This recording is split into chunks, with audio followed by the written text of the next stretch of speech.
Systems Deep Dive panel. Hey everybody.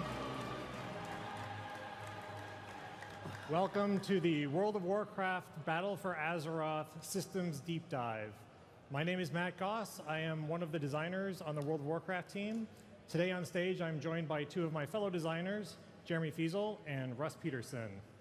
So what we're going to run you through today, Russ is going to run you through the Heart of Azeroth and the effects that it has on armor that you're going to find in Zandalar and Kul Tiras. Then I'll take us to the front lines of Warfronts, where we'll get to see how the big war is taking place on the homeland. Then I'll talk a little bit about some social features that we're adding that we haven't quite talked about at all yet. But first, helping us navigate the waters of island expeditions, Jeremy Fiesel.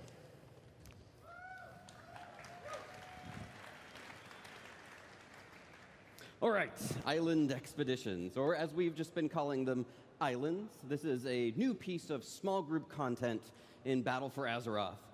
We weren't going to send you across the sea to find new allies without stopping every once in a while to do some good old-fashioned looting and plundering of uncharted lands.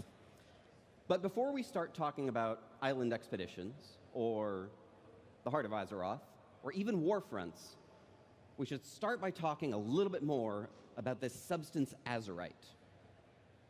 The assault from the Legion has grievously wounded our planet, and cracks are occurring all across her surface. She's hemorrhaging her lifeblood, and it looks like this sort of gold-blue substance that you see behind me. As it emerges, it crystallizes into these thrumming spires filled with power that reach towards the sky. There's incredible power inherent with the blood of Azeroth, which we're calling azerite.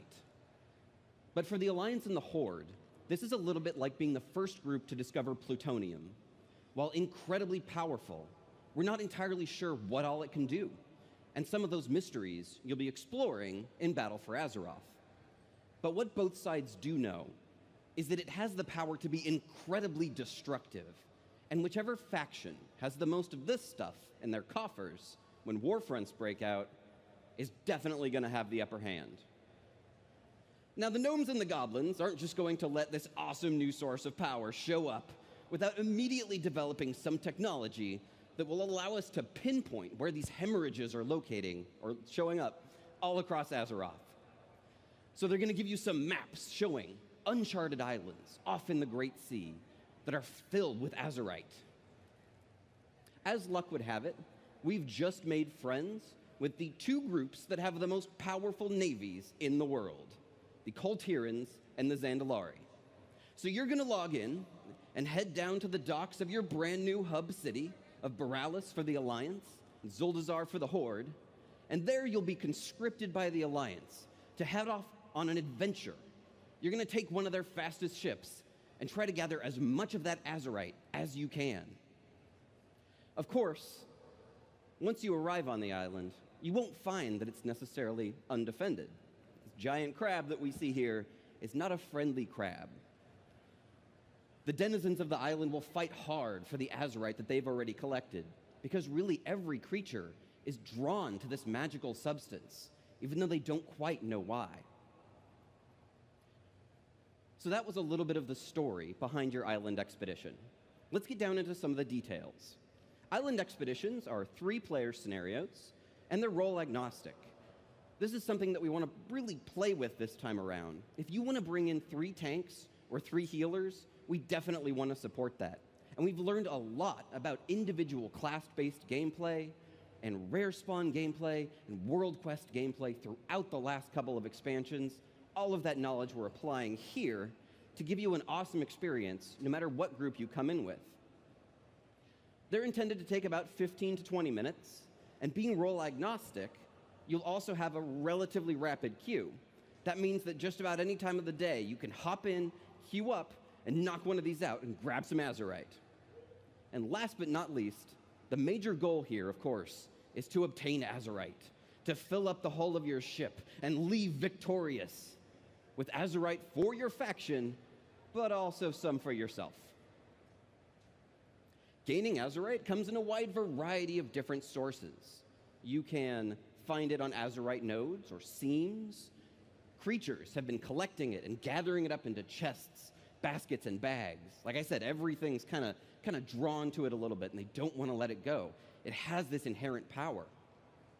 You will fight creatures infused with Azerite. You'll save quest givers who have been collecting Azerite. And of course, you'll be fighting powerful bosses and taking their huge hordes of Azerite. And also much, much more, which we're going to get into in a little bit. Really, one of the prevailing design philosophies behind island expeditions is something that we're calling dynamic replayability. And I could describe that in a whole bunch of words, but it's going to be way more fun if I show you with pictures.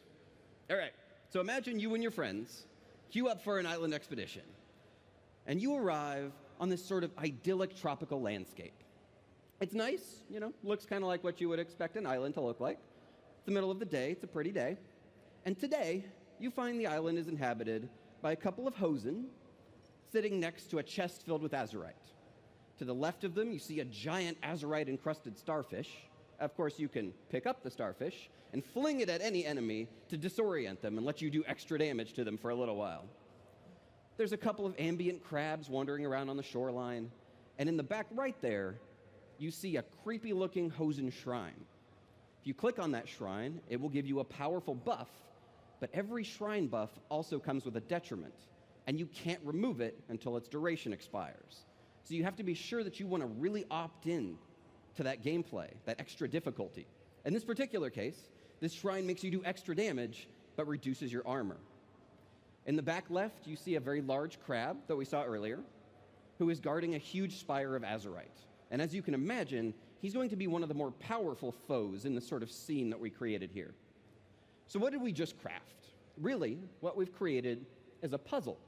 There is an optimal way to play through this scenario. So what do you think you would do?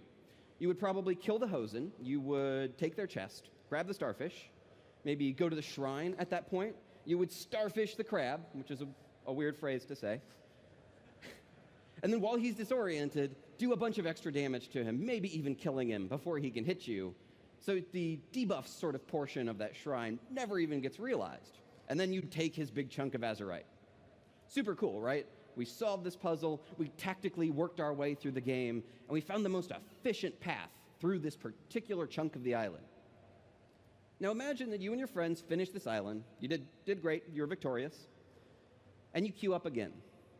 The second time you come to the island, it looks like this. Okay, same island, a little bit different time of day, it's pretty, it's dusk. And this time, a Sarok rare spawn and their band of Sarok have taken over the camp, slain the hosen, taken their chest, and that particular rare spawn is worth a huge amount of Azerite. You'll notice that the starfish is now giant clams, of which there are 2. You can pick up one of those clams and fling it at an enemy to stun them. The shrine is in a different location, and it's a different shrine. And the the crabs, rather, are a family of turtles now, in the very back right over there, who were crafted with some turtle eggs that you can click on to get an instantaneous heal. You can probably see where I'm going with this. Imagine that the third time that you queue up for the day, it is instead a dark and stormy night. Mogu necromancers have arrived on the back of powerful thundering cloud serpents, have taken over the entire island. All of the shrines are now cursed shrines. They do additional damage, but with a significant additional detriment.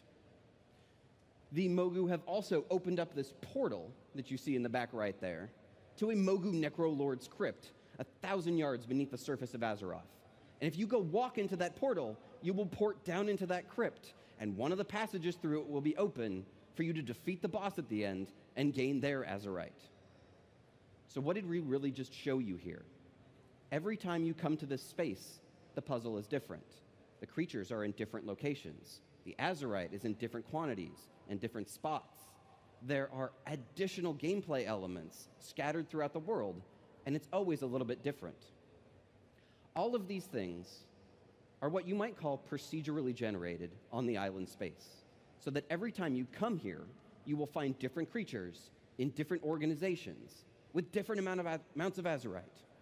You might find capture points that allow you to take over some long abandoned cannons on the side of a ship that give you a powerful extra ability on this particular island. You'll find chests and Azerite nodes of all kinds of different quantities, scattered everywhere, but always in a different combination, and different quest givers, consumables, shrines. Every island has at least 4 start locations. Every time we make a cave, it can be a different cave of a huge number of different possible caves. Pirates can show up in the middle of the island on great giant ships that you can then board and go down into and take their Azerite. But we don't necessarily want to call this procedural generation. That harkens back to a world where maybe we would have a Hosen next to a Sarok, next to a Mogu, and it wouldn't tell a cohesive story.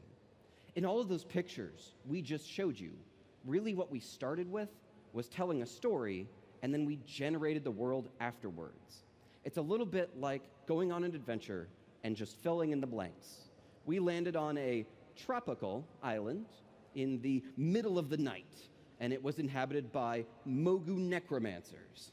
We define what that story is for your island, and then we generate it for you in a way that always feels different. You're never sure where the next tactical location of Azerite is going to be located at. And that means that every time you come to this space, it's going to really get to that feeling of exploring uncharted lands and new territories that we want to get for the Battle for Azeroth. However, something Ian mentioned earlier, both the gnomes and the goblins have developed the technology to pinpoint these major sources of Azerite. So shortly after you arrive on this island, so will the other faction. You'll be facing off against 3 champions of the other team who are going after all of the same resources you are, and they just might defeat one of those bosses or snag one of those chunks of Azerite right out from under your nose.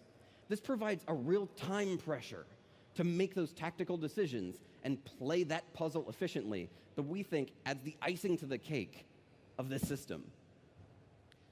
We also really want to play around with the concept of those faction champions. If you're the Alliance, you want to face off against a real group of horde that feel like fun characters from that faction. You might be facing off against this group, the Spirits of Vengeance, a group of Darkspear loyalists who are out for vengeance for Vol'jin. They have a Shadow Hunter, a Witch Doctor, and a Berserker, exactly as you would expect from a group of powerful trolls. For the Horde, you might be facing off against the Wolf Pack, a group of Worgen out for vengeance for Gen Greymane, who are really good at sniffing you out. I know, terrible.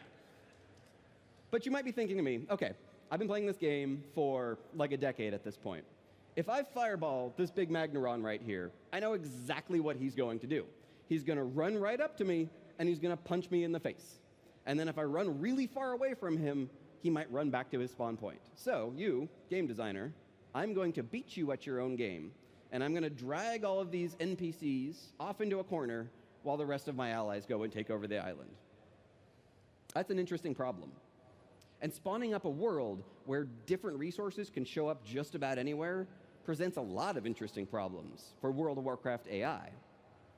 So what are the problems that we want to solve here? Well, first, we'd want to face off against foes that really had tactical ability usage. You'd want foes that would be able to get into a defensive formation sometimes. Maybe polymorph you, maybe sap your healer, and steal one of those Azerite nodes right out from under you. If you're approaching an enemy rogue that is already in combat with a boss, it'd be really cool if sometimes he blinded the boss and attacked you, sometimes he blinded you and attacked the boss, and sometimes he vanishes to reconvene with his allies and come back later. Secondly, it would be awesome if all 3 of these had an intrinsic sense of the map objectives, if they would understand where the powerful creatures were, the major risk-reward moments, where the big chunks of Azerite were.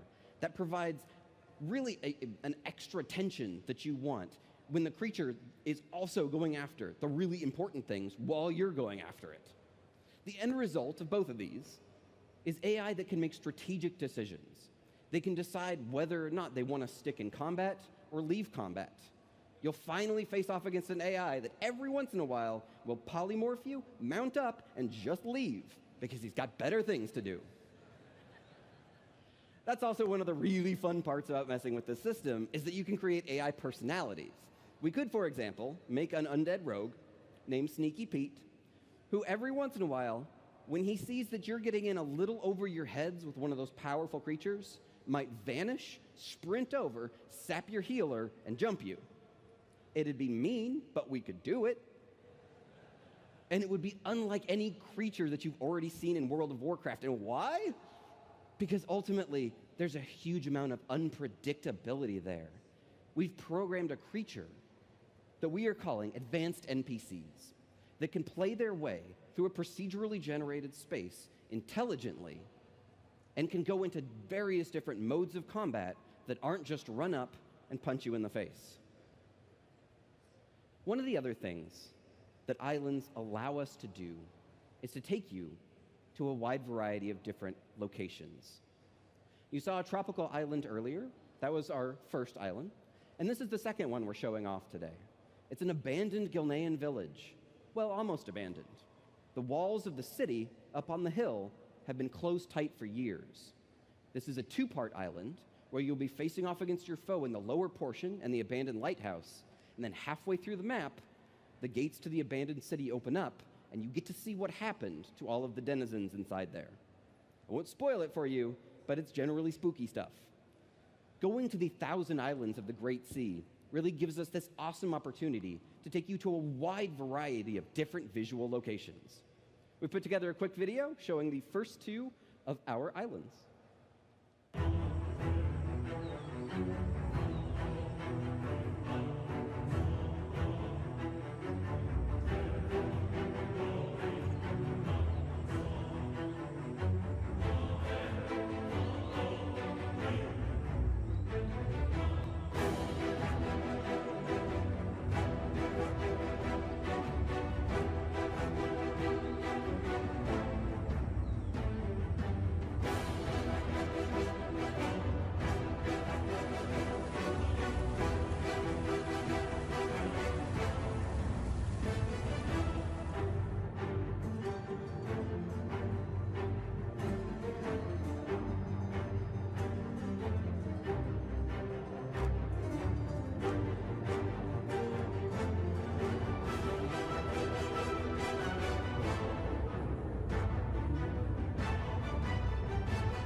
We can't wait to get Island Expeditions into your hands. But at the same time, we realize that Sneaky Pete isn't for everybody. Some people are really going to enjoy facing off against really powerful AI that makes smart tactical decisions, and some people aren't. So we're happy to announce that we're planning on shipping this feature with 4 different difficulty settings. Normal, Heroic, Mythic, and Mythic Sneaky Pete is really, he's good, he's rude, he's really rude. And PvP. We think that absolutely one of the most fun ways to play this particular piece of content is facing off against 3 other players and really hearkening back to that sense of racing off against another player towards a mineral node and getting it right before them and getting to laugh. We think you're going to love this piece of content. We talked a whole lot about how you're going to gain Azerite, or one of the main sources of it. Now here to talk to you about what you're going to do with it, Russell Peterson.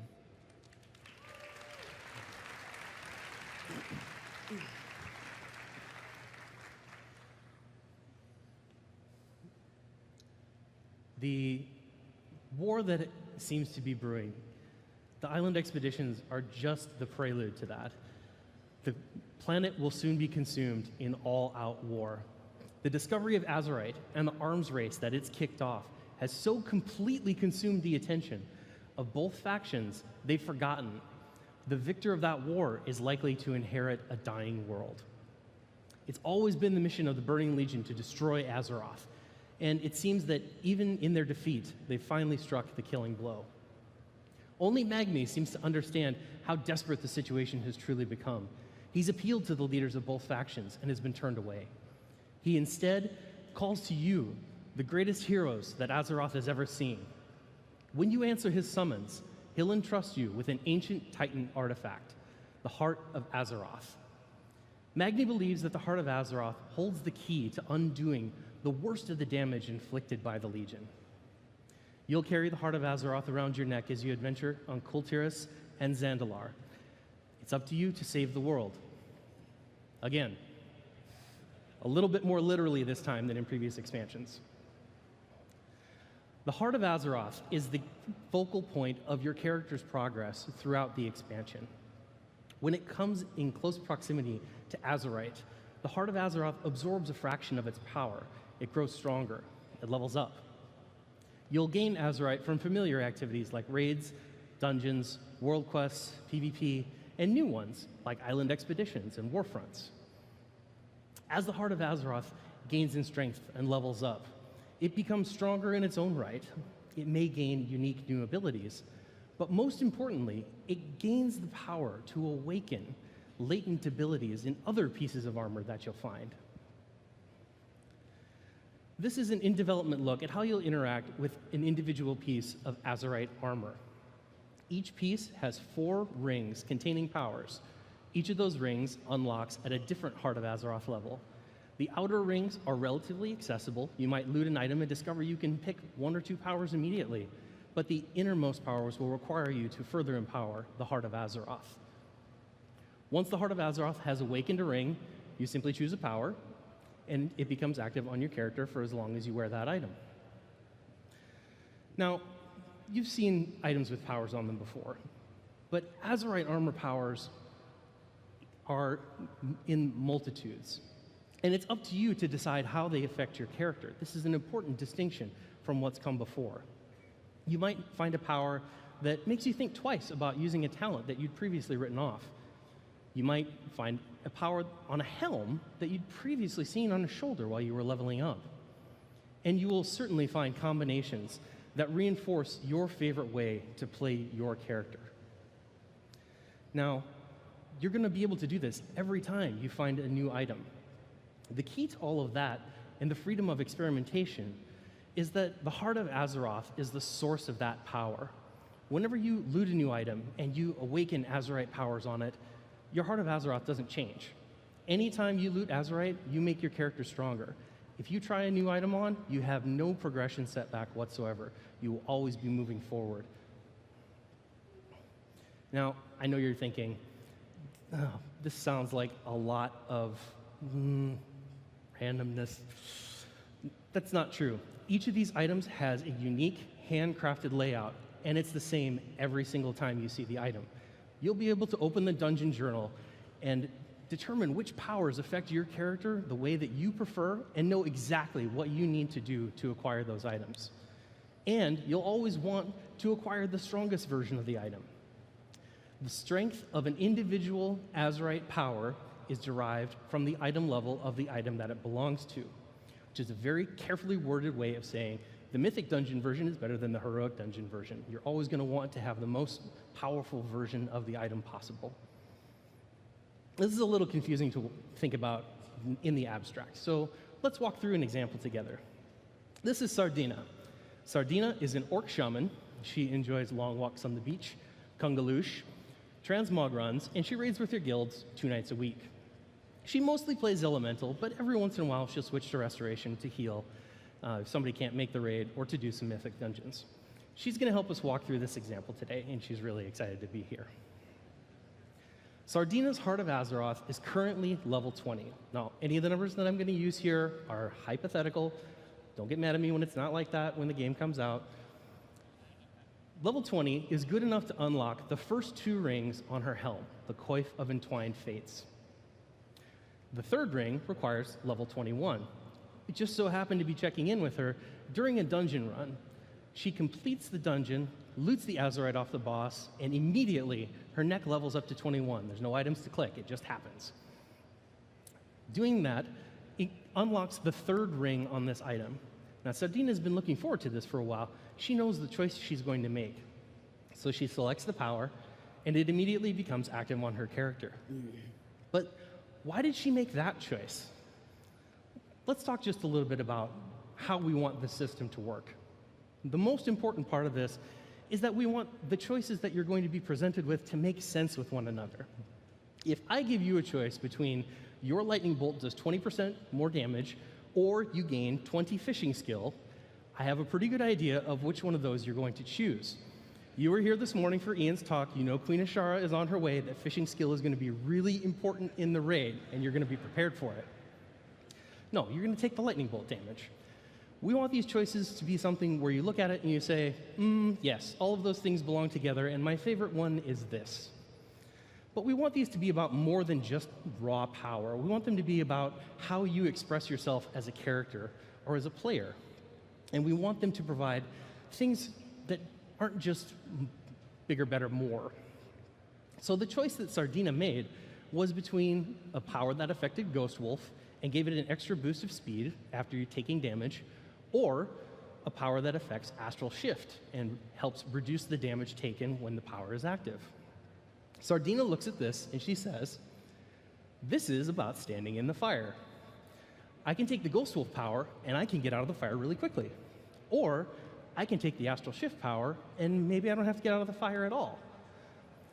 Those are decisions that, yes, there may be a specific correct answer for one situation, but that's also something that depends on you as a player.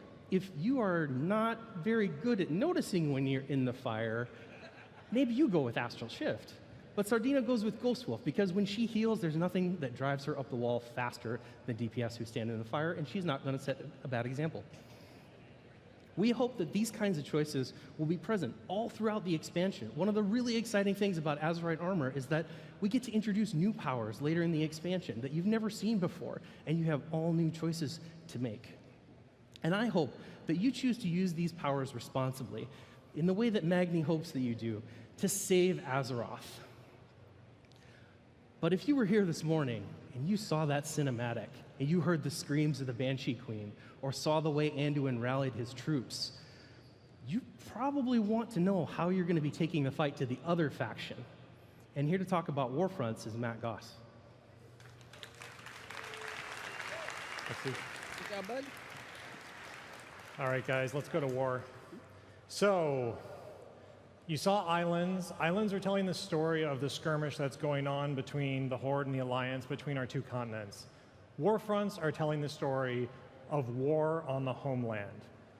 So these are 20-player cooperative experiences, so you and 19 of your closest faction friends will take it to the other team. It's Alliance versus Horde, it's red versus blue, it's orc versus human. This is your time to stand with your faction and take down the other side. So we're really looking back to our Warcraft RTS fantasy roots with this system. But again, it's on the ground. You're fighting on the ground with your troops, building buildings with your character using your powers. So this picture of the original box of Warcraft 2, I think really symbolizes... That's weird. Did you guys see that? Can we enhance this? Wait, Battle for Azeroth is on this box? And no one noticed? Tides of Vengeance and this? Okay, anyway. Okay, so let's talk about Eastern Kingdoms. So what you saw in the cinematic,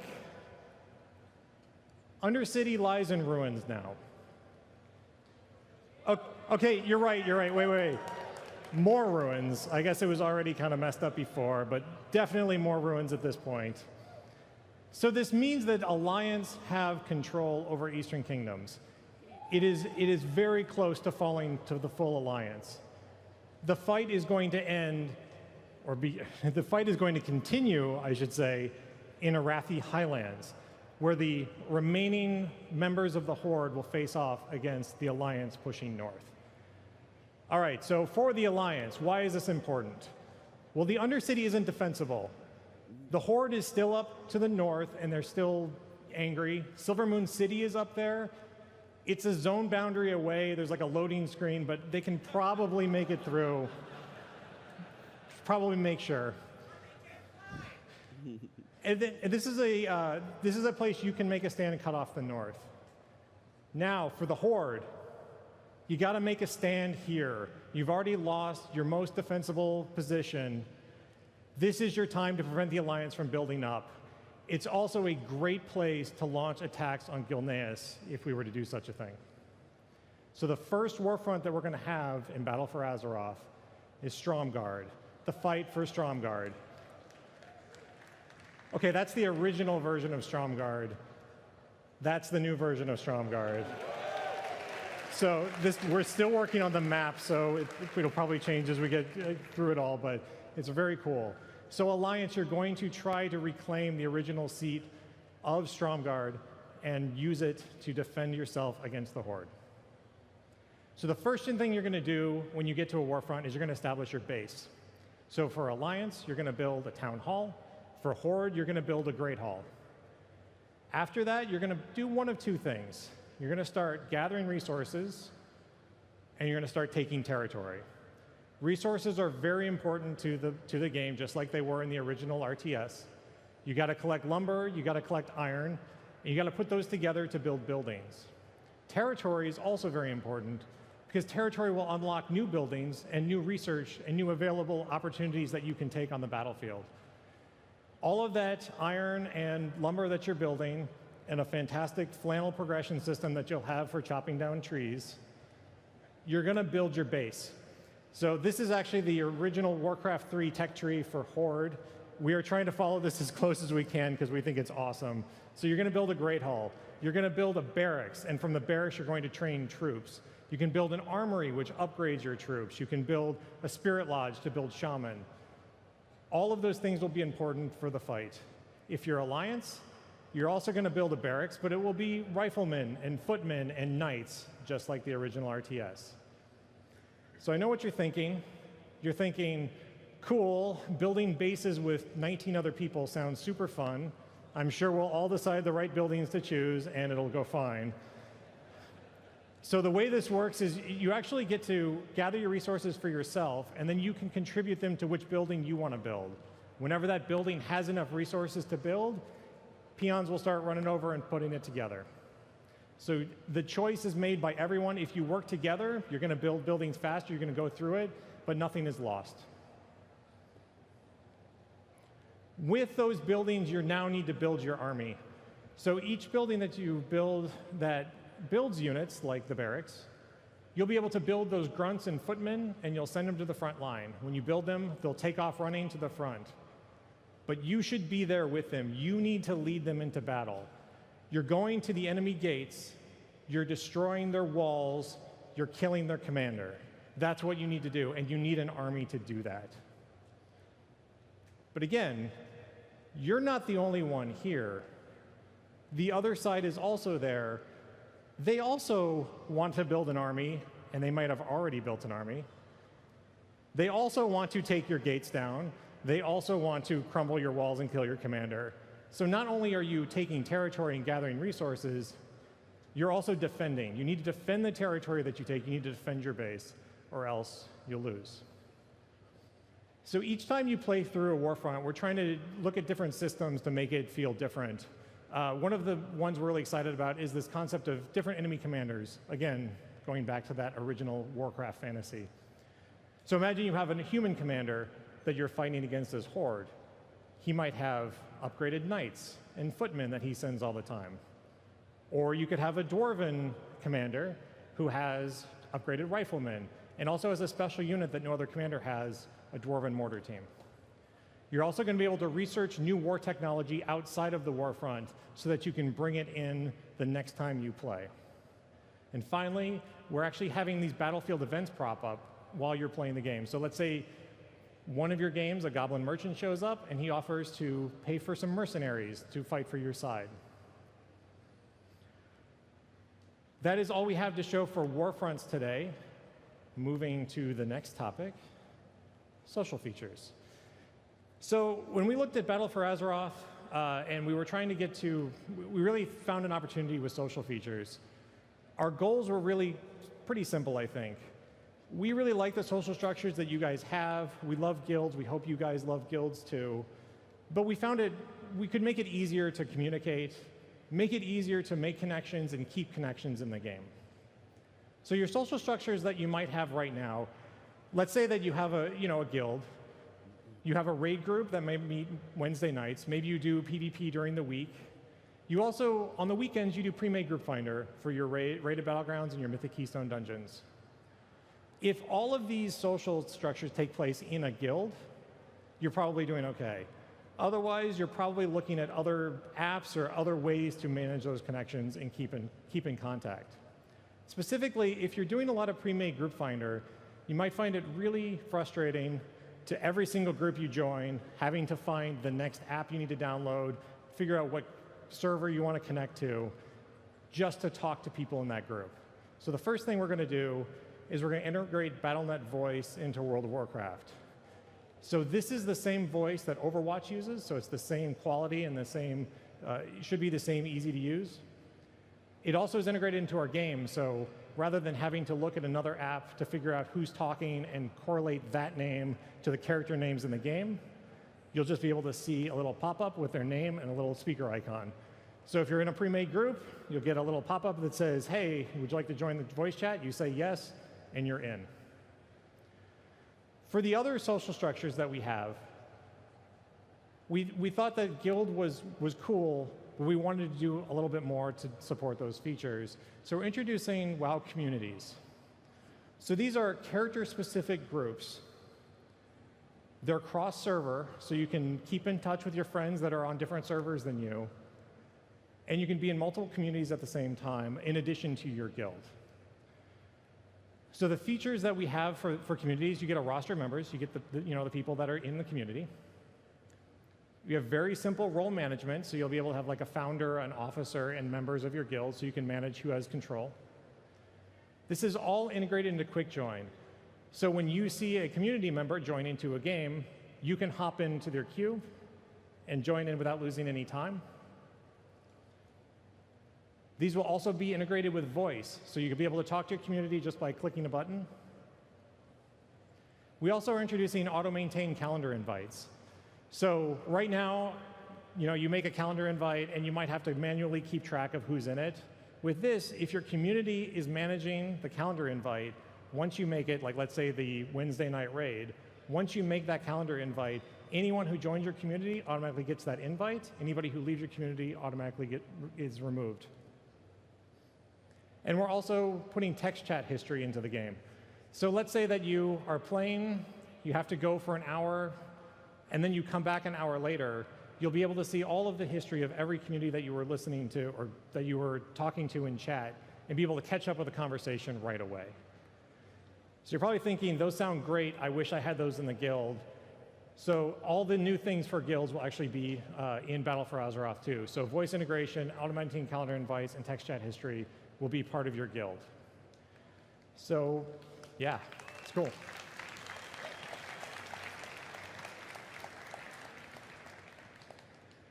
So this is a sneak peek at what the UI could look like. This is a mock-up that we're working on. So you can see at the top, that's your guild. So this is a redo of the guild panel.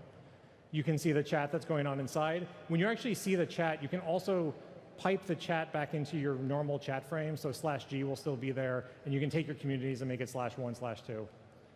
You'll also see the rated BG team and the Friday raid group as communities that you have. And that last box, which is a little bit different, is actually Blizzard Battle.net groups. So a couple weeks ago, Battle.net groups went live, so you can make friends with all of your Battletag buddies. So now you'll be able to see those in the WoW client as well. All right. That is all we have today. Thank you guys so much. We're really, really excited to get this expansion in your hands. I know you guys want to play too. So tomorrow here, we have Q&A at 4 o'clock. You can submit all of your questions at the Darkmoon Fair.